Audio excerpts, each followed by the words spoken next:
ওই ভাই বোঝে যেই ভাই প্রবাস জিন্দেগি কাটায়। প্রবাসে না গেলে কষ্ট বোঝা যায় না।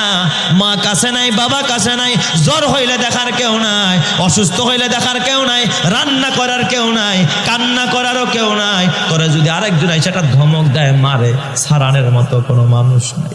একা একা জীবন, কত কষ্টের জীবন রে প্রবাস জীবন।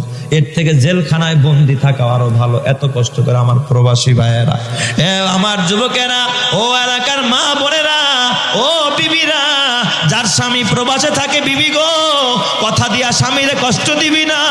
প্রবাসীদের কষ্ট সহ্য হয় না। আমার বাজার, ওই 10 জন প্রবাসীর ভিতরে এক প্রবাসী ভাই আমারে বুকে নিয়া হাউ মাউ করে কান্দে। আমি বলি, যুবক রে, তুই এত কান্দুস কা? তোর চোখে পানি কা? যুবক আমার ডাক দেয়া, হুজুর, আমি তো কষ্ট সহ্য করতে পারি না। ছোট্টবেলায় আমার মা একটা মুহূর্ত আমার দূরে রাখতো না। আমার মা আমার এত ভালোবাসতো, আমার বাবা আমার এত ভালোবাসতো। আমি বিদেশ আসার পর আমার মাকে এমন একটা দিন যায় না আমার মার আমি ক্রন্দন করতে দেখি না। আমার জন্য সবসময় আড়ালে আমার মা কাঁদতো।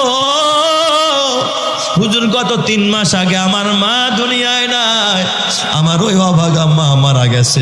আমি মাত্র আসছি, আকামা পাই না, এখন আমি দেশেও যাইতে পারি না, মায়ের কবরটাও দেখতে পারি নাই।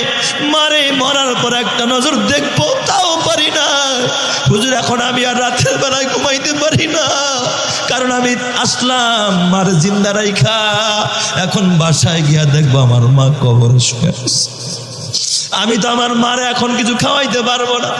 জনম ভইরা আমার মা মুখের খাবারটা আমারে খাওয়াইলো। জনম ভইরা আমার মা আমারে আদর দিল, সোহাগ দিল, ভালোবাসা দিল। আমার জন্য আমার মা এত কষ্ট করলো।